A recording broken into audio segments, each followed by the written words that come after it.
তো হ্যালো ছাত্ররা, আশা করি সব ভালো আছো। তো সবাইকে আমার চ্যানেলে ওয়েলকাম। আমরা আজকে বৃত্তীয় গতিতে কতগুলো স্পেশাল অঙ্ক আছে, তো সেই স্পেশাল অঙ্কগুলোকে নিয়ে আমরা আলোচনা করব। দেখবে তোমাদের বইয়ের শেষের দিকে কিছু অনেক একটু অ্যাডভান্স টাইপের সার্কুলার মোশনের অঙ্কগুলো আছে। তো চলো আমরা সেই অঙ্কগুলো একটুখানি প্র্যাকটিস করি, এবং সেই ধরনের অঙ্ক আশা করি প্র্যাকটিস করার পর সেই ধরনের অঙ্ক যদি দেয় তাহলে তোমরা সেগুলো করতে পারবে। এর মধ্যে কিছু ইন্টারেস্টিং অঙ্কও আছে অবশ্যই। তো চলো দেখো, প্রথম অঙ্কটা কী দিয়েছে। বলেছে একটা ছোট নদীর উপরে উল্লম্ব তলে খিলানের আকারে একটা বেঁকানো সেতু আছে, এর ব্যাসার্ধ আর। একটি গাড়ি ভি বেগে ওই সেতু পার হচ্ছে। ওই গাড়িটির সর্বোচ্চ বেগ কত হলে গাড়িটি সেতু থেকে লাফিয়ে উঠবে না? খুব ইন্টারেস্টিং অঙ্ক। মনে করো এরকম একটা সেতু আছে, ঠিক আছে, এরকম একটা সেতু আছে। তো একটা গাড়ি যখন এই সেতুর উপর দিয়ে যায়, তখন গাড়িটার বেগ যদি খুব বেশি থাকে, মনে করো এইদিকে যাচ্ছে ভি বেগে, তাহলে কিন্তু এই সেতু থেকে লাফিয়ে উঠবে গাড়িটা। তোমরা যদি মনে করো কোথাও একটা হাম্প আছে, ঠিক আছে, তা তুমি খুব জোরে সাইকেল চালাচ্ছ, দেখবে সাইকেলটা যদি খুব জোরে যায় তাহলে হাম্প থেকে লাফিয়ে ওঠে। তো আমাকে এখানে জিজ্ঞেস করেছে যে কত বেগে, ম্যাক্সিমাম কত বেগে গেলে গাড়িটা লাফিয়ে উঠবে না, ঠিক আছে। যখন কোনো গাড়ি এরকম বৃত্তাকার রাস্তা পার হবে, তখন আমরা জানি যে তার উপর একটা অপকেন্দ্র বল কাজ করবে, এবং সেই অপকেন্দ্র বলটা কোন দিকে? সেটা হচ্ছে ওপরের দিকে, একদম mv²/r, তাই না? ওপর দিকে কাজ করবে, মানে যেদিকে বক্র থাকে তার বাইরের দিকে অপকেন্দ্র বলটা কাজ করে। আর এর ওজনটা mgটা নিচের দিকে কাজ করবে। বস্তুটা গাড়িটা যদি লাফিয়ে উঠবে, যদি mv²/rটা mgর থেকে বড় হয়, ঠিক আছে, তাহলে লাফিয়ে উঠবে না কখন? যদি mv²/rটা mgর সমান বা ছোট হয়, তাহলে গাড়িটা লাফিয়ে উঠবে না যদি mv²/r এইটা <= mg হয়, তাহলেই একমাত্র উঠবে না। তো সেক্ষেত্রে ভি এর ম্যাক্সিমাম যে বেগ যদি বার করতে বলে, তাহলে আমরা ইকুয়াল চিহ্নটা নেব। তার থেকে কম হলে তো লাভ হয় না, কিন্তু ইকুয়াল চিহ্ন হচ্ছে তার লিমিট। তো এমটা কেটে দিলাম, v² =rg, তো v <= √rg। তাহলে আমরা বলতে পারি তাহলে ভি যদি <= √rg হয়, তাহলে গাড়িটা কিন্তু লাফিয়ে উঠবে না। বা ভি এর আমরা যদি ম্যাক্সিমাম ভ্যালু বলি, যার জন্য সে উঠে মানে ব্রিজটাকে লাফিয়ে উঠবে না, সেটা হচ্ছে √rg। এটি হচ্ছে তার সর্বোচ্চ ভ্যালু। এই ধরনের অঙ্ক দেয় যে ক্ষেত্রে দেখি, এক্ষেত্রে যদি ভিম্যাক্স এই বেগে যায়, তাহলে এই গাড়িটা কিন্তু ওজনহীন হয়ে যাবে। কারণ এর উপর যে প্রতিক্রিয়াটা, সেটা যদি এন হয়, প্রতিক্রিয়াটা যদি এন হয়, তাহলে আমরা এই ছবিতে দেখতে পাচ্ছি n + mv²/r mg হয়, তাই না? দেখো তোমার প্রতিক্রিয়াটা কত হবে এক্ষেত্রে। তাহলে n + mv²/r mg হয়। তাহলে এক্ষেত্রে nটা যেটা হয় সেটা দেখো mg - mv²/r। অর্থাৎ এই ক্ষেত্রে প্রতিক্রিয়াটা কমে যায়, অর্থাৎ গাড়ির ভেতরে যে লোকটা থাকে সে লোকটা কিন্তু তার ওজনটা কম মনে হয়, তাই না? এখন যদি সর্বোচ্চ বেগ নিয়ে যায়, তাহলে mg = mv²/r হয়। সর্বোচ্চ বেগ নিয়ে গেলে nটা 0 হয়ে যাবে, অর্থাৎ ওজনহীন হয়ে যাবে তখন গাড়িটা, ঠিক আছে। জাস্ট চাকাটা এই ব্রিজটাকে জাস্ট একটু ছেড়ে দেবে, এরকম অবস্থায় থাকে, ঠিক আছে। চলো নেক্সট দেখি অঙ্ক। দেখো এখানে একটা খেলা দেখিয়েছে, তোমরা যারা সার্কাস দেখেছো তারা এরকম খেলা দেখেছো, ঠিক আছে। এটা হচ্ছে মরণ চাকার খেলা, অনেক সময় বলে মরণ, একটা খাঁচা থাকে, মরণ খাঁচার খেলা। সেখানে দেখবেন মোটর সাইকেল ঘোরে, আগে সাইকেলে খেলা দেখা, তবে এখনও কিছু কিছু জায়গায় যখন মেলা আসে তখন এরকম একটা গোল খাঁচা আসে এবং তার মধ্যে মোটর সাইকেলগুলো ঘোরে, ঠিক আছে। যদিও এই অঙ্কটা খাঁচার অঙ্ক নয়, এটা একটা ড্রামের অঙ্ক। তো চলো এখানে সেই কনসেপ্টটাই এই খাঁচাতেও খাটে, সেই অনুযায়ী অঙ্কটা দেওয়া হয়েছে। কী বলেছে? 20 সেন্টিমিটার ব্যাসার্ধের একটি চোঙাকৃত ড্রাম নিজের অক্ষের চারিদিকে ঘুরছে। কীরকম বলেছে? বলছে এরকম একটা ড্রাম আছে, এরকম একটা ড্রাম, সে একটা অক্ষের সাপেক্ষে ঘুরছে। ড্রামটার ব্যাসার্ধ দিয়েছে 20 সেন্টিমিটার। চোখের ভেতরের দেয়ালের উপরের দিকে একটি ইস্পাতের বস্তু দেয়ালের সঙ্গে আটকে আছে। মনে করি এখানে একটা বস্তু আটকে আছে মানে আটকানো নেই, কোনো আঠা দিয়ে আটকানো নেই। তো যেহেতু ড্রামটা এখানে ঘুরছে, তাই জন্য আটকে আছে। বলছে আটকে থাকবে যদি ড্রামটি 200 RPM বেগে ঘুরতে থাকে। তাহলে যদি ড্রামটি 200 আরপিএম এই বেগে ঘুরতে থাকে তাহলে বস্তুটা আটকে থাকবে, 200 আরপিএম এর থেকে কম হয়ে গেলে কিন্তু এটা পড়ে যাবে। তার মানে এখানে যে ওমেগাটা দিয়েছে সেটা হচ্ছে 200 আরপিএম। ঠিক আছে, অঙ্কটা বোঝার চেষ্টা করো, এটা তোমরা খেয়ালও করবে অনেক সময়। বলছি কি যে এই ড্রামটার মধ্যে এমনিতে যদি বস্তুটা এখানে থাকে তাহলে কিন্তু বস্তুটা পড়ে যাবে, ওজনের জন্য পড়ে যাবে। কিন্তু আমরা কি করেছি যে বস্তুটা সমেত ড্রামটাকে আমরা খুব ওমেগা বেগে ঘোরাচ্ছি, তার ফলে দেখতে পাচ্ছি যে বস্তুটা এই ড্রামের দেয়ালে আটকে আছে। ঠিক আছে, বস্তুটা ড্রামের দেয়ালে আটকে রেখেছে। আমাকে বলেছে যে এখানে ঘর্ষণ গুণাঙ্কটা কত, এখানে আটকে আছে, কে আটকে রেখেছে? নিশ্চয়ই ঘর্ষণ বল আটকে রেখেছে। কোথায়? এইখানে টাচ করে আছে, বস্তুটার ওজন নিচের দিকে কাজ করছে এমজি, বস্তুটা পড়ছে না, তাহলে ঘর্ষণ বল ওপর দিয়ে কাজ করছে। বুঝতে পারছো? দুটোর স্পর্শ দিলে ঘর্ষণ বল ওপর দিয়ে কাজ করছে। বস্তুটা যেদিকে নামতে চাই ঘর্ষণ বল তার উল্টো দিকে কাজ করে, তাহলে ঘর্ষণ বলটা এই ক্ষেত্রে বস্তুটার ওপর দিয়ে কাজ করছে, তাই জন্য বস্তুটা পড়ছে না। তাহলে এই ক্ষেত্রে প্রতিক্রিয়া বলটা কোনটা? মেন হচ্ছে এই জিনিসটা যে প্রতিক্রিয়া বলটা কোনটা। এখানে বস্তুটার উপর একটা অপকেন্দ্র বল কাজ করছে mv²/r। ঠিক আছে, যার জন্য এই তলটা বস্তুর উপর একটা প্রতিক্রিয়া দিচ্ছে ছোটাতে mv।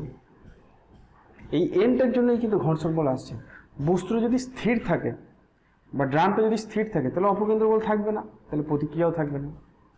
কিন্তু যেহেতু ড্রামটা ঘুরছে তাই জন্য এখানে এর উপর একটা প্রতিক্রিয়া বল সৃষ্টি হচ্ছে এবং বস্তুটা দেয়ালের উপর একটা বল প্রয়োগ করছে, মানে অপকেন্দ্র বল সৃষ্টি হচ্ছে, যার জন্য এই বস্তুটা দেয়ালের উপর একটা বল প্রয়োগ করছে, তার ফলে দেয়ালটাও ওর উপর একটা প্রতিক্রিয়া দিচ্ছে এবং এই প্রতিক্রিয়ার জন্যই ঘর্ষণ বলটা সৃষ্টি হচ্ছে। তাহলে এই ক্ষেত্রে এন সমান হচ্ছে mv²/r না লিখে আমরা এন লিখি m⍵² লিখি। ঠিক আছে, যেহেতু আমাদের এখানে ওমেগা বলে দিয়েছে তাহলে ওমেগা। আচ্ছা, ওমেগাটা কত? এখানে 200 ইন্টু আরপিএম দিয়েছে, তাহলে 2π/60 দিয়ে গুণ করতে হবে, এত রেডিয়ান পার সেকেন্ড। এটা আমরা আগের দিন দেখেছি। আরপিএম হচ্ছে রোটেশন পার মিনিট, ওমেগা আর রেডিয়ান পার সেকেন্ডে নিয়ে এলে কী হবে? এটার মানে হচ্ছে মিনিটে 200 বার ঘোরে। 200 বার ঘোরা মানে 200 ইন্টু 2π অ্যাঙ্গেল তৈরি করা বাই 60, কারণ মিনিটে দিয়েছে। 0 0 কেটে গেল, এই দুইটা কাটলাম 3, তার মানে হবে 20π/3 রেডিয়ান পার সেকেন্ড। তাহলে বস্তুটা পড়ছে না, তাহলে এফটা নিশ্চয়ই এমজির সঙ্গে সমান, তাহলে এফটা নিশ্চয়ই এমজির সঙ্গে সমান। এফ মানে হচ্ছে μn, μn equal to mg। N মানে কি বুঝতে পারছি, m⍵²r, তাহলে μ into m⍵²r equal to mg। এই এমটা কেটে দিলাম, তাহলে মিউ সমান কত হবে? g/ω²r। মানগুলো বসাই, চলো মানগুলো বসাই। কোথায় বসাবো? আচ্ছা চলো এইখানটা করি। মিউ ইকুয়াল টু কত? জি এর মান হচ্ছে 9.8 ডিভাইড বাই ω²। মানে 8² 200² মানে হচ্ছে 400। আচ্ছা, π² মানে হচ্ছে 9.8 আর 3² মানে 9 উপরে উঠবে, ইন্টু আরটা দিয়েছে 20 সেন্টিমিটার, 20 সেন্টিমিটার ব্যাসার্ধ দিয়েছে, 20 মানে হচ্ছে 0.2 মিটার, তাহলে ইন্টু 0.2। ঠিক আছে, 9.8 কেটে দিলাম, 2-এর দশমিকটা উপরে গেল, তাহলে এটা 90 হয়ে গেল। তাহলে এখানে কত হচ্ছে? একটা শূন্য কেটে দিলাম, তাহলে কত হলো? 9/80। তাহলে মিউর মান কত হয়ে গেল? 9/80। ঠিক আছে, মিউর মান কত দাঁড়ালো? 9/80। 9/80 মানে কত দেখি? এবার দেখিনি, 9/80 মানে হচ্ছে 0.1125।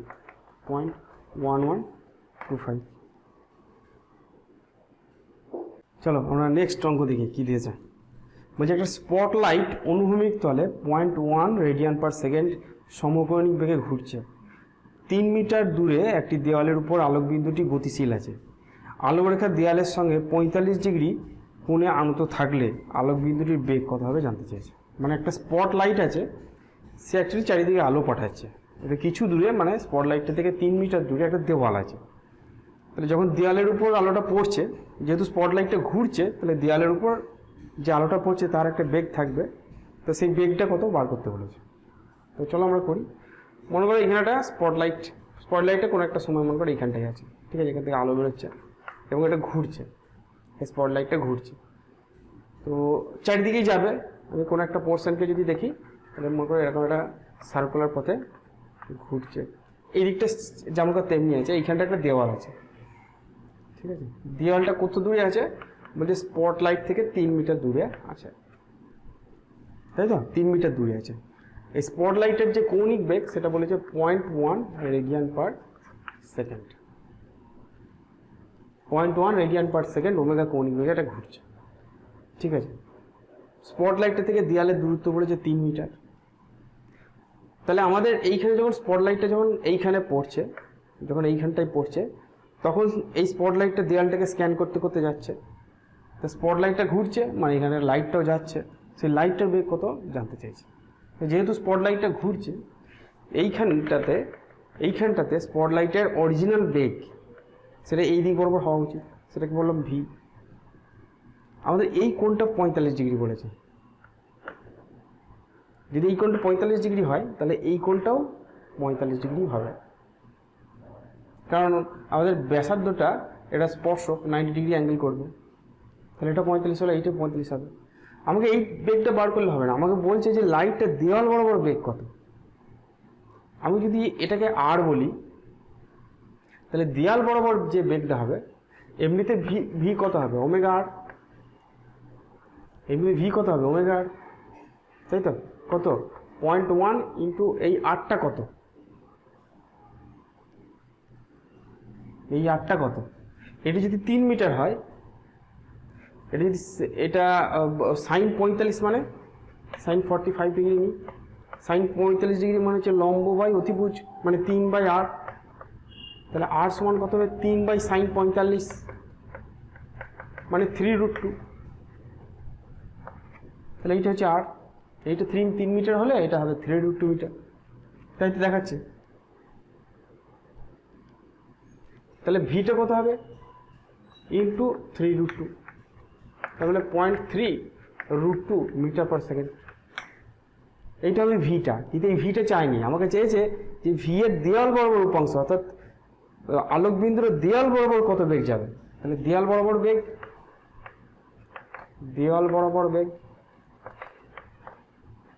কত হবে সেটা ভি cos 45, তাহলে ভিটা পেলাম 0.3√2, cos 45 এর মান হচ্ছে 1/√2, √2 কেটে গেল 0.3 মিটার পার সেকেন্ড। তাহলে এইটাই হচ্ছে ওই যে স্পট লাইটটা আছে তার দেয়াল বরাবর বেগের মান, বুঝতে পেরেছো। তাহলে এখানে ভিটা অ্যাকচুয়ালি অরিজিনাল যে লাইটের বেগ সেটা তো এই দিক বরাবর, যদি এই পয়েন্টটা আমি চিন্তা করি, এই পয়েন্টে যদি এর উপর হাত রাখি তাহলে ভিটা হবে তোমার 0.3√2 মিটার পার সেকেন্ড, যেহেতু এটা 3 মিটার আছে। কিন্তু এর যখন দেয়াল বরাবর উপাংশ, কারণ লাইটটা অ্যাকচুয়ালি দেয়াল বরাবর যাচ্ছে, তাহলে এইটার অরিজিনাল বেগটা আমাদের দেয়াল বরাবর উপাংশ নিতে হবে, ঠিক আছে। তাহলে এইটাই হচ্ছে লাইটটার বেগ ওই দেয়াল বরাবর। চলো নেক্সট দেখি কি দিয়েছে দেখো। তো বলেছে 1 কেজি ভরের একটি পাথরের টুকরোকে 10 মিটার লম্বা একটি সুতো বেঁধে অনুভূমিক বৃত্তাকার পথে ঘোরানো হচ্ছে। সুতোটি সর্বোচ্চ 12 নিউটন টান সহ্য করতে পারে। সুতো না ছিঁড়ে সর্বোচ্চ কত বেগে পাথরটিকে ঘোরানো সম্ভব। দেখো কোনো পাথর যখন সুতো দিয়ে বেঁধে ঘোরানো হয় তখন কিন্তু সেটার সোজাসুজি ওপর দিকে থাকে না, মানে কোনো সুতো মানে ঢিলকে কোনো একটা বস্তুকে দড়ি দিয়ে বেঁধে একবারে পুরো অনুভূমিকভাবে ঘোরানো যায় না, সে তার সূত্রটা কিন্তু ওজনের জন্য একটু নিচে নেমেই থাকবে। তার মনে করলে এরকমভাবে এরকম বৃত্তাকার পথে ঘোরানো হচ্ছে। এইটা হচ্ছে সুতোর দৈর্ঘ্য, এটাকে আমি ছোট হাতের এল বললাম, কিন্তু ঘুরছে অ্যাকচুয়ালি ও আর ব্যাসার্ধ নিয়ে, এই ব্যাসার্ধটা হচ্ছে আর, ঠিক আছে। সুতোর দৈর্ঘ্য এল কিন্তু ও ব্যাসার্ধ আর ব্যাসার্ধের যেহেতু অনুভূমিক রাস্তা বরাবর ঘুরছে, তাহলে এটা হচ্ছে একটা অনুভূমিক বৃত্ত, সেই বৃত্তের ব্যাসার্ধ বরাবর মানে বৃত্ত আর ব্যাসার্ধের বৃত্তপথে সে ঘুরছে। কখনোই কোনো পাথরকে এইভাবে ঘোরানো যাবে না, ওজনের জন্য কিন্তু একটু নেমে যাবে। তাহলে এই ক্ষেত্রে যে বলগুলো আছে, আমি যদি এই কোণটাকে থিটা বলি তাহলে এই দিকে ওজন যেটা আছে সেটা হচ্ছে mg, ঠিক আছে। বলগুলো আমরা দেখি ব্যালেন্স করি, এই দিকে আছে টি, টি এর এই দিক বরাবর কম্পোনেন্ট, এটা যদি থিটা নিই তাহলে এটা থিটা হবে, এটা হচ্ছে টি কস থিটা, আর এই দিক বরাবর অংশ হবে টি সাইন থিটা। ঠিক আছে, সুতো না ছিঁড়ে সর্বোচ্চ কত বেগে পাথরটিকে ঘোরানো সম্ভব এটা আমাদের জানতে চাইছি। তাহলে ছবিতে আমরা কি দেখতে পাচ্ছি একটু ভালো করে দেখি, যে কোনটা কাকে ব্যালেন্স করছে। টি কস থিটাটা এমজিকে ব্যালেন্স করছে, এটাতে দেখতেই পাচ্ছি। আর এই যে টি সাইন থিটাটা আছে, এটা প্রয়োজনীয় অভিকেন্দ্র বল সরবরাহ করছে। ঠিক আছে, তাহলে আমরা টি কস থিটার সমান লিখতে পারি এমজি। তাহলে কস থিটা কত হবে? এমজি বাই টি, তাই তো? এমটা কত দিয়েছে? 1, জিটা এখানে 10 ধরলাম, চলো, আর টিটা দিয়েছে 12। ঠিক আছে, জি এর মান 10 ধরেছি, টি এর মান 12, আমাদের দিয়েছে সর্বোচ্চ টানটা হচ্ছে 12। তাহলে এটা 5 দুগুণে 10 এবং 6 12, তাহলে কস থিটার সমান কত পেলাম? 5/6। আমাদের দরকার সাইন থিটাটা, তাহলে সাইন থিটা কত হবে? √1 মাইনাস কস স্কোয়ার থিটা, তাই তো? তাহলে 25/36, তারপরে কত হবে? দেখো √11/6 হবে, 36 মাইনাস 25 মানে 11, আর 36 মানে তার √ওভার আছে, তাহলে 6 হয়ে গেল। তাহলে সাইন থিটা বেরোলো √11/6। ঠিক আছে, তাহলে আরেকটা যে সমীকরণটা আছে সেটা হচ্ছে টি সাইন থিটা, এটা কি করবে? প্রয়োজনীয় অভিকেন্দ্র বল সরবরাহ করবে, কারণ mv²/r এর সঙ্গে সমান হবে। তাহলে v² সমান কত হবে? টি আর এটা গেল সাইন থিটা বাই এম তার √ওভার, তাহলে ভি পেয়ে যাবো। v² সমান যেটা হবে ভিটা তার একবার √ওভার করে দিলাম, টি আর সাইন থিটা বাই এম। মানগুলো বসাই চলো। √ওভার, টি এর মান কত? টি এর মান 12। আচ্ছা, এখানে 8টা আমি জানি না, এখানে 8টা আমি জানি না, কিন্তু আমি এখানে দেখতে পাচ্ছি যে r/l মানে হচ্ছে সাইন থিটা, তাহলে r সমান l সাইন থিটা। দেখো ভালো করে দেখো, এইগুলো যদি থিটা হয় তাহলে এটা হচ্ছে লম্ব, এটা হচ্ছে অতিভুজ, এটা থিটা, এটা লম্ব, এটা অতিভুজ, তাহলে লম্ব বাই অতিভুজ মানে সাইন থিটা, তাহলে r/l সমান হচ্ছে সাইন থিটা। তাহলে r এর জায়গায় আমি l সাইন থিটা লিখতে পারি। তাহলে একটা লাইন করি, এটা টি গেল, এটা এল গেল, আর এর জায়গায় এল সাইন থিটা লিখেছি, দুটো সাইন থিটা এলো, তাহলে সাইন স্কোয়ার থিটা হয়ে গেল বাই এম। ঠিক আছে, বোঝা গেল? টি আর এর জায়গায় এল সাইন থিটা লিখেছি, তাই জন্য এটা সাইন স্কোয়ার থিটা হয়ে গেছে বাই এম হয়ে গেছে। তো চলো আমরা দেখি কত আসছে, মানগুলো বসাই। তাহলে ভি সমান কত বেরোলো? টি এর জায়গায় বসলাম √12 ইন্টু এলটা কত? এলটা দিয়েছে 10, সাইন স্কোয়ার থিটা মানে হচ্ছে 11/36 ডিভাইড বাই এমটা কত? এমটা দিয়েছে আমার 1 কেজি, 12 3 36। ঠিক আছে, 3 12 36, তাহলে কত হলো? √110/110/3, তাহলে কত হবে এটা? ভিটা হবে √3 3 9, 2 আর 0 3 6 18, 36.67। তার মানে এটাকে যদি আমরা করি তাহলে ওই অ্যান্সার আসবে 6 পয়েন্ট সামথিং। ঠিক আছে, 6 পয়েন্ট সামথিং, 6 পয়েন্ট, এখানে এদের যেটা উত্তর পেয়েছে 6 পয়েন্ট, এটা 6 পয়েন্ট জাস্ট 1 করে দিই মিটার পার সেকেন্ড, এরকম উত্তর। ঠিক আছে, চলো নেক্সট দেখি।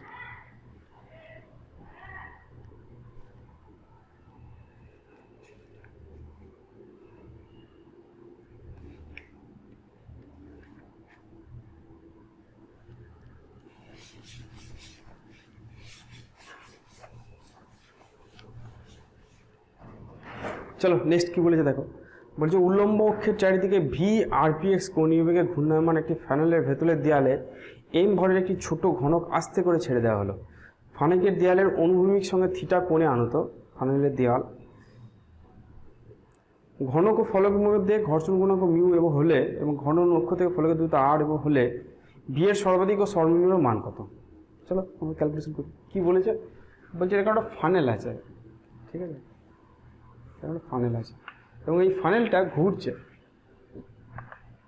এই ফানেলটা এরকম ঘুরছে, এর ভেতরে এখানে একটা বস্তু আছে, যে বস্তুটা পড়ছে না ঘোরার জন্য। তো বলি যে ভি এর সর্বাধিক মান কত হবে এবং সর্বনিম্ন মান কত হবে যাতে করে এটা যাতে এটা পড়বে না। দেখো বলগুলো চিনি, এইদিকে প্রতিক্রিয়া বল এন আছে, এইদিকে এমজি আছে, নিচের দিকে এমজি আছে, যেহেতু অক্ষের সাথে দিয়ে ঘুরছে এইদিকে আছে তোমার এম বি স্কোয়ার বাই আর অপকেন্দ্র বল। আর কি আছে, বস্তুটা যাতে নিচে না পড়ে যায় তাই জন্য এই দিক বরাবর এইখান বরাবর না লিখে আমি এই দিক বরাবর ঘর্ষণ বল কাজ করছি। তাহলে এতগুলো বল আমাদের আছে, ঠিক আছে, এতগুলো বল আমাদের আছে। দেখো আমি আর পরিষ্কার করে আঁকি, এই হচ্ছে আমাদের দেওয়াল, এইখানে বস্তু আছে, এইখান বরাবর এন কাজ করছে, আচ্ছা এই দিক বরাবর এমজি কাজ করছে, এই দিক বরাবর এফ কাজ করছে, আর এই দিক বরাবর এম বি স্কোয়ার বাই আর কাজ করছে। এই হচ্ছে আমাদের সমস্ত কিছু বল, ঠিক আছে। দেখো এই কোণটা থিটা হবে, আচ্ছা যদি এই কোণটাকে থিটা বলি তাহলে আমি যদি এখানটাকে টানি একটা, এই কোণটা থিটা হলে এই কোণটাও থিটা হবে, ঠিক আছে, এই কোণটা থিটা বললে এই কোণটাও থিটা হবে। এবার আমরা ভাগ করি চলো বলগুলোকে। এন এর এই দিক বরাবর উপাংশ এন কস থিটা, আর এই দিক বরাবর উপাংশ হবে এন সাইন থিটা, ঠিক আছে। এফ এর এই দিক বরাবর উপাংশ হবে এফ সাইন থিটা, কারণ এই অ্যাঙ্গেলটা থিটা, আর এই দিক বরাবর উপাংশ হবে এফ কস থিটা, ঠিক আছে। এবার সবকটাকে ব্যালেন্স করি, ছবিটা নিয়ে ডিস্টার্ব যেন হলে হবে না, ফোর্সগুলো ঠিকঠাক চিনে নিতে হবে, তাহলেই তোমরা আস্তে আস্তে করতে পারবে। প্রথমে ফোর্সগুলো লিখবে, দিয়ে তারপর এরকম বলগুলোকে ভাঙবে। তাহলে এই দিক এফটাকে আর এনটাকে আমি ভেঙে দিয়েছি, তাহলে এই দিক বরাবর কে কাকে ব্যালেন্স করবে, N cos theta plus F sine theta, এইটা ব্যালেন্স করবে এম জিকে, ঠিক আছে। তাহলে এখান থেকে যদি এন কমন নিই তাহলে কস theta plus mu sine theta সমান এম জি হবে, ঠিক আছে, কারণ এফ সমান হচ্ছে মিউ এন, এনটা কমন নিয়ে নিয়েছি। এইখানে কে কাকে ব্যালেন্স করবে, এখানে ব্যালেন্স করবে দেখো এন সাইন থিটা ব্যালেন্স করবে F cos theta plus M V square by R কে, বা এটাকে এইভাবে লিখতে পারি N sine theta minus F cos theta is equal to M V square by R. বুঝতে পারছো যে M V square by R plus F cos theta মানে হচ্ছে এন সাইন থিটা, আমি এফ কস থিটাটাকে এদিকে নিয়ে চলে এসেছি, আবার এফ মানে মিউ এন, দিয়ে আবার এনটা কমন নেবো, কারণ এনটা আমরা ক্যালকুলেট করতে পারি না, ওই জন্য এনটাকে যত বাদ চলে যায় ততই ভালো। এফের জায়গায় মিউ এন বসিয়েছি এম ভি স্কোয়ার বাই আর, ঠিক আছে। আমরা যদি এটাকে 2 নম্বর দিই, এটাকে 1 নম্বর করি, 2কে যদি 1 দিয়ে ভাগ করি তাহলে কি হবে, sine theta minus mu cos theta by cos theta plus mu sine theta সমান দেখো হবে v square by R g, ঠিক আছে। এমটা কেটে যাবে, এইটা থেকে এটা ডিভাইড করছি, এমটা কেটে যাবে, V square by R G হবে। তাহলে ভি সমান কত হবে, root over R G into sine theta, sine theta মনে করো এটাকে ওপর নিচে কস থিটা দিয়ে ভাগ করে দিই, ওপরে দুটোকে কস থিটাকে ভাগ, তাহলে ট্যান থিটা মাইনাস মিউ হবে, আর নিচেরটাকেও কস থিটা দিয়ে ভাগ, তাহলে 1 প্লাস মিউ ট্যান থিটা হবে।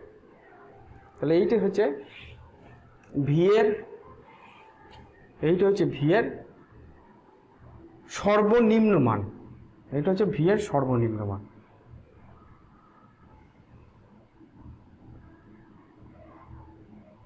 ঠিক আছে। এইটা হচ্ছে ভি এর সর্বনিম্ন মান।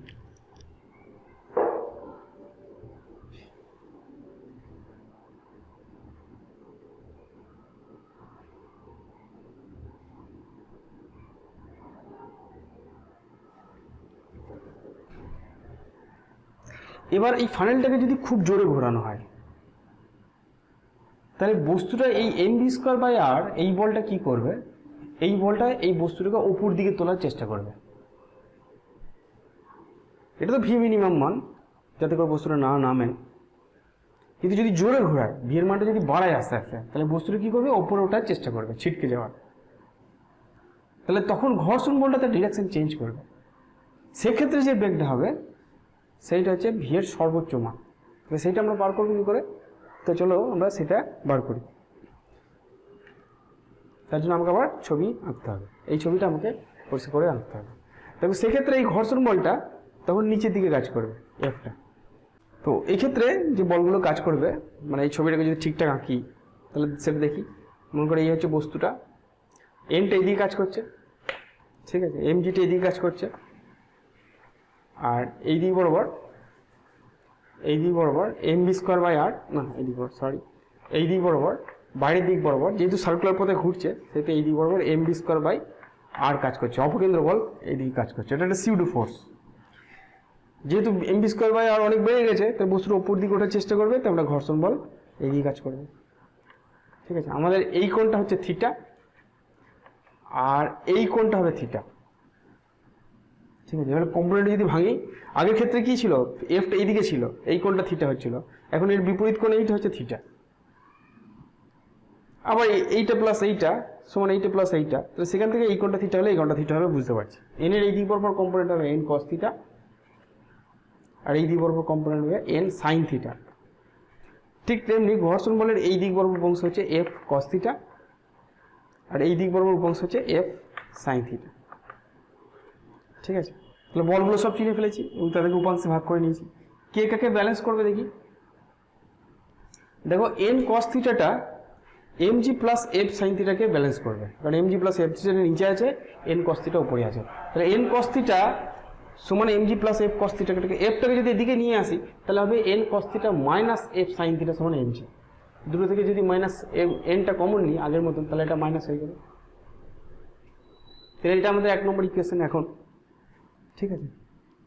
দ্বিতীয় ক্ষেত্রে কি হচ্ছে, N sine theta plus F cos theta সমান এম বি স্কোয়ার বাই আর, এটা আগে মাইনাস ছিল, এখন এটা প্লাস হয়ে যাবে, এটা প্লাস হয়ে যাবে। এনটা কমন নিলাম, sine theta plus mu cos theta সমান এম বি স্কোয়ার বাই আর। আমরা কি করলাম, 2কে 1 দিয়ে ভাগ করলাম, তাহলে ওপরটা প্লাস এলো আর নিচেরটা মাইনাস এলো। তাহলে এক্ষেত্রে ভি ম্যাক্সিমাম যেটা বেগ, সেটা যদি ভি ড্যাশ বলি, তাহলে কত হবে, কস থিটা দিয়ে ভাগ করেছি, ট্যান থিটা, এটা প্লাস হয়ে যাবে, এটা মাইনাস হয়ে যাবে, বুঝতে পারলে। তাহলে ডিরেকশনটা চেঞ্জ করার জন্য ওপরটা প্লাস নিচেরটা মাইনাস হয়ে যাবে। তাহলে এইটাই হচ্ছে আমাদের সর্বোচ্চ বেগ, যে বেগে ঘুরলে বস্তুটা ফানেলটা ছেড়ে যেতে পারবে না, ঠিক আছে। চলো নেক্সট দেখি। নাগরদোল্লায় ওঠা। চলো, এবার নাগরদোল্লা যখন উপরে ওঠে, নাগরদোল্লা যখন টপে থাকে তখন নিজেকে অনেক হালকা মনে হয়। নাগরদোল্লা তো ঘুরছে, নাগরদোল্লা এরকম ঘুরছে, দুটো অবস্থান দেখবো, এই অবস্থানে দেখবো আর এই অবস্থানে দেখবো কি হচ্ছে, ওমেগা বেগ নিয়ে ঘুরছে। তাহলে যখন টপে থাকে তখন কি হয়, যখন একবার নিচে আসে তখন কি হয় সেটা আমরা দেখব। একবার যখন টপে থাকে তখন যে দাঁড়িয়ে আছে তার উপর, যে ভেতরে বসে আছে তার উপর অপকেন্দ্র বল কাজ করে এম বি স্কোয়ার বাই আর, বাইরের দিকে ওজন নিচের দিকে কাজ করে। যে বসে আছে এই চেয়ারটা, তার উপর প্রতিক্রিয়া বল বাইরের দিকে দেয়। তাহলে আমরা বলতে পারি ওপরের ক্ষেত্রে N plus M V square by R is equal to M G, by N সমান M G minus M V square by R, অর্থাৎ এনটা লেস দ্যান এম জি হয়, অর্থাৎ প্রতিক্রিয়া বলটা লোকটার ওজনের থেকে কম হয়, ওই জন্য লোকটা নিজেকে হালকা মনে করে। সবচেয়ে টপে যখন যাবে তখন হালকা মনে হবে, এম বি স্কোয়ার বাই আর তাকে বাইরের দিকে ফেলতে চাইছে, ওই জন্য সে নিজেকে হালকা মনে করে। যখন নিচের দিকে থাকে তখন অপকেন্দ্র বলটা বাইরের দিকে কাজ করে, ঠিক আছে। অপকেন্দ্র বলটা সিউডো ফোর্স, যদি এটা লেখা উচিত নয়, কিন্তু না করলে ব্যালেন্স করতে পারবে না বলে আমি একটা উল্টো দিকে বলটা বুঝিয়ে দিচ্ছি। অপকেন্দ্র বলটা বাইরের দিকে কাজ করছে, প্রতিক্রিয়া বলটা বাইরে, সিটটা যে প্রতিক্রিয়া দেবে সেটা উপর দিকে দেবে। আমি সিটে বসে আছি, সিট আমাকে প্রতিক্রিয়া দিচ্ছে ওপর দিকে, আর লোকটার ওজন নিচের দিকে কাজ করছে। তাহলে এই ক্ষেত্রে যে প্রতিক্রিয়া বলটা হবে এন ড্যাশ যদি বলি, তাহলে সেটা হবে M G plus M V square by R, অর্থাৎ এন ড্যাশটা গ্রেটার দেন এম জি, অর্থাৎ লোকটা নিজেকে ভারী মনে করবে, বুঝে গেছে। তাহলে উপরে থাকলে এখানে খুব হালকা, খুব জোরে যদি ঘোরে, এখান থেকে যদি নিচে আসে তখনও হালকা মনে হয়, কিন্তু যখন এইখানে থাকে তখন কিন্তু, যখন এইখানে পর যখন আস্তে আস্তে উপর দিকে ওঠে তখন কিন্তু তার প্রতিক্রিয়া বলটা এমজির থেকে বেশি হয়, অর্থাৎ সে নিজেকে অনেক বেশি ভারী মনে করে, ঠিক আছে। চলো আজ লাস্টের অঙ্ক, এগুলো খুব মানে একটু অন্য টাইপের অঙ্ক এবং এটা অ্যাডভান্স লেভেলের অঙ্ক, তো আশা করি তোমরা পারবে করতে। ঠিক আছে। তো বলছে এল দৈর্ঘ্যের একটা মসৃণ দণ্ড তার এক প্রান্তকে কেন্দ্র করে অনুভূমিক তলে ঘুরতে পারে। দণ্ডটির গায়ে একটি মসৃণ রিং কেন্দ্র থেকে এল দূরত্বে আছে। দণ্ডটি ওমেগা কৌণিক বেগে ঘুরতে শুরু করলে রিংটি কত বেগ নিয়ে অন্য প্রান্ত থেকে ছিটকে বেরিয়ে যাবে বার করতে পেরেছে। ঠিক আছে, কীরকম দিয়েছে মনে করেন কোনো দণ্ড আছে, ঠিক আছে, একটা দণ্ড, সার্কুলার দণ্ড, এখানে একটা রিং আছে, এখানে এল দূরত্বে আছে। এবার দণ্ডটা ওমেগা বেগে ঘুরতে শুরু করলো, ঠিক আছে, ওমেগা বেগে ঘুরতে শুরু করলো। তো ঘুরতে শুরু করলেই বুঝতে পারছো রিংটা আস্তে আস্তে এখান থেকে বেরিয়ে চলে যাবে, এখান থেকে বেরিয়ে চলে যাবে। তো যখন এখান থেকে বেরোবে, রিংটা যখন এইখানে থাকবে, কত বেগ নিয়ে বেরোবে সেটা আমাদের জানতে চাইছে। কত বেগ নিয়ে সে ছিটকে বেরিয়ে যাবে সেটা আমাদের জানতে চাইছে। মনে করো কোনো একটা সময় রিংটা এইখানটায় আছে, কোনো একটা সময় রিংটা কেন্দ্র থেকে এক্স দূরত্বে আছে। আচ্ছা, রিংটা যখন এই এক্স দূরত্বে আছে, তখন রিংটার উপর তো একটা অপকেন্দ্র বল কাজ করছে, যেটা রিংটাকে বাইরে নিয়ে যাচ্ছে। সেই অপকেন্দ্র বলের মান কত? M omega square x. এই বলের জন্য রিংটা আস্তে আস্তে বাইরের দিকে বেরিয়েছে। তো এই বলের জন্য রিংটা যদি ডিএক্স পরিমাণ সরে, তাহলে কৃতকার্য কত হবে? এফ ইন্টু ডিএক্স, তাহলে F omega square x dx. যদিও এটা পরের চ্যাপ্টারের জিনিস, তাও আশা করি বুঝতে পারবে। কৃতকার্য মানে হচ্ছে বল ইন্টু সরণ, ঠিক আছে। এবার রিংটা প্রথমে কোথায় ছিল? এলে। একবার সবচেয়ে দূরে কোথায় গেল? বড় হাতের এলে। ছোট হাতের এল থেকে বড় হাতের এল পর্যন্ত কে নিয়ে এলো ওকে? অপকেন্দ্র বল। তাহলে অপকেন্দ্র বল কতটা কাজ করলো সেটা যদি ডব্লিউ বলি, সেটার জন্য আমাকে ইন্টিগ্রেশন করতে হবে ছোট হাতের এল থেকে বড় হাতের এল পর্যন্ত। এফ ডিএক্স এর ইন্টিগ্রেশন, এইটার integration m omega square x dx. M omega square constant বেরিয়ে চলে আসবে। এক্স এর ইন্টিগ্রেশন করলে হবে এক্স স্কোয়ার বাই 2 ছোট হাতের এল থেকে বড় হাতের এল পর্যন্ত। এই হাফটা বেরিয়ে এলো, হাফ এম ওমেগা স্কোয়ার। প্রথমে আপার লিমিট বসালাম এল স্কোয়ার মাইনাস লোয়ার লিমিট বসালাম, ঠিক আছে। এটা হচ্ছে ইন্টিগ্রেশন অঙ্ক। তাহলে ছোট হাতের এল থেকে বড় হাতের এল দূরত্ব পর্যন্ত নিয়ে আসতে গেলে অপকেন্দ্র বল এই কাজটা করলো, ঠিক আছে। তাহলে কিছু শক্তি খরচ করলো, সেই শক্তিটা কি হিসেবে বেরোবে? এটা একটা আছে কার্যশক্তি উপপাদ্য, ঠিক আছে। তো বলছে এই শক্তিটা ওই রিংয়ের গতিশক্তি হিসেবে বেরিয়ে চলে যাবে। শক্তির নিত্যতা সূত্র, এই শক্তিতে তো কোনো কিছুতে কনভার্ট হবে। কিসে কনভার্ট হবে? সেটা গতিশক্তিতে কনভার্ট হবে। তাহলে ওই রিংটা যখন বেরিয়ে আসছে তখন যদি বেগ ভি হয়, তাহলে গতিশক্তি হচ্ছে half m V square equal to half m omega square L square minus L square. Half m কেটে গেল, ভি সমান হবে omega root over l square minus এল স্কোয়ার। তাহলে এইটাই হচ্ছে রিংটা যখন বেরিয়ে আসবে তখন রিংটার বেগ।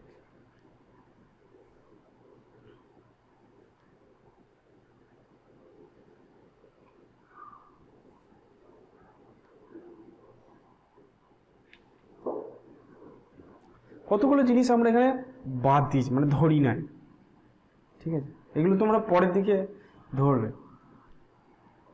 কারণ রিংটা যখন এদিকে নিয়ে আসছি আস্তে আস্তে সরে আসছে, তখন ধরে নিয়েছি আমাদের ওমেগাটা কনস্ট্যান্ট আছে, এটা আমরা ধরে নিয়েছি। কিন্তু পরে তোমরা যখন পড়বে আরও দৃঢ় বস্তুর ঘূর্ণন টুর্ণন পড়বে, মোমেন্টাম ইনার্সিয়া যখন পড়বে, তখন দেখবে যে রিংটা যখন সরে আসছে তখন কিন্তু ওমেগাটা কনস্ট্যান্ট থাকবে না। তো আরেকটা জিনিস আছে, সেটা হচ্ছে যে রিংটা যখন বেরোবে, তো রিংটা তো শক্তির জন্য এইরকম একটা বেগ পাবে, ঠিক আছে, বুঝতে পারলে? অপকেন্দ্র বল যে কাজটা করলো তার জন্য এই বেগটা পাবে। তাছাড়াও রিংটা আরেকটা বেগ কিন্তু পাবে, যেহেতু রিংটা এই দণ্ডটার সঙ্গে ঘুরছে, তাহলে একটা বেগ ভি, সেটা হচ্ছে এইটা পেলো। আরেকটা হচ্ছে ঘূর্ণনের জন্য ওর একটা বেগ এই দিক বরাবর আছে, সেটাকে যদি ভি ড্যাশ বলি, সেটা হচ্ছে ওমেগা কিন্তু বড় হাতের এল। তাহলে যখন এই রিংটা এইখানে আসছে, তখন একটা বেগ শক্তির জন্য এই বেগটা পেলো, যেটাকে অপকেন্দ্র বল দিল, প্লাস ও তো ঘুরছে, ঘুরলে ওর স্পর্শক বরাবর আরেকটা বেগ থাকে, সেটা হচ্ছে ওমেগা ইন্টু এল। তাহলে এখানে তার টোটাল বেগটা কতটা হবে? তাহলে এখানে টোটাল বেগ যেটা হবে সেটা হচ্ছে root over V dash square plus V square, মানে ওমেগা স্কোয়ার এল স্কোয়ার প্লাস ভি স্কোয়ার মানে তোমার eight square omega square into L square plus L square minus এল স্কোয়ার। তারপরে এটার মান কত হবে? তবে হিসাব করলে হবে 2 ওমেগা স্কোয়ার এল square minus omega square ছোটাতে L square, বা ভিস এটা থেকে যদি ওমেগা স্কোয়ারটা কমন নিয়ে নিই তাহলে ওমেগা √2 এল স্কোয়ার মাইনাস এল স্কোয়ার। তাহলে এইটাই হচ্ছে ওর বেগ, এবং সেটা কোন দিক বরাবর হবে? সেটা এই দিক বরাবর হবে। এই দুটোর লব্ধি যেদিকে হবে সেই দিক বরাবর। ট্যান থিটাটা ক্যালকুলেশন করতে পারবে, ট্যান থিটা সমান হচ্ছে ভি ড্যাশ বাই ভি। তো V dash by V tan theta তোমরা যদি ক্যালকুলেশন করো ট্যান থিটা, তাহলে ভি ড্যাশ বাই ভি হবে, ভি ড্যাশ হচ্ছে তোমার ওমেগা এল, ভি ড্যাশ হচ্ছে ওমেগা এল, তাহলে ওমেগাটা কেটে যাবে, দেখবে L by √L square minus ছোটাতে এল স্কোয়ার। তাহলে এইটাই হচ্ছে আমাদের ট্যান। ঠিক আছে, আশা করি বুঝতে পেরেছ। বৃত্তগতির অঙ্ক, বৃত্তগতির সঙ্গেও কিন্তু এখানে অনেক কিছু যুক্ত আছে। কার্যশক্তি উপপাদ্য আছে, মানে পরের চ্যাপ্টারটা যুক্ত আছে। তারপর দৃঢ়বস্তুর ঘূর্ণনও আছে। যদি এখানে ধরে নিয়েছি ওমেগাটা কনস্ট্যান্ট থাকে না, থাকবে না, আরও অনেক কিছু এর মধ্যে পরিবর্তন হবে। যাই হোক, এখনো পর্যন্ত যদি ওমেগাটা কনস্ট্যান্ট বলে দেয় তাহলে এইটাই হচ্ছে তার বেগ। কেউ যদি এতদূর পর্যন্ত করে ছেড়ে দেয় তাহলে কিন্তু তাকে পুরো নম্বর দেবে না, কারণ এটা একটা বেগ যেটা শক্তি থেকে আসছে, আর একটা বেগ তো তাকে এদিক বরাবর আছে, তাহলে টোটাল বেগটা তো তাকে বার করতে হবে। ঠিক আছে, আজকে স্পেশাল অঙ্কগুলো আশা করি তোমরা বুঝতে পেরেছো। খুব ইন্টারেস্টিং অঙ্ক বৃত্তীয় গতি, তো এইগুলো তোমরা দেখতে পারো, করে রাখতে পারো। যত আইডিয়া নেবে তত তোমাদের ভবিষ্যতের পক্ষে ভালো। বিভিন্ন রকমের আইডিয়া অঙ্কগুলো কেমন করে করছে, তাহলে তোমরা আরও হার্ড যে অঙ্কগুলো সেগুলো তোমরা করতে পারবে। ঠিক আছে, তাহলে আজকে এই পর্যন্ত থাক, ভালো থেকো।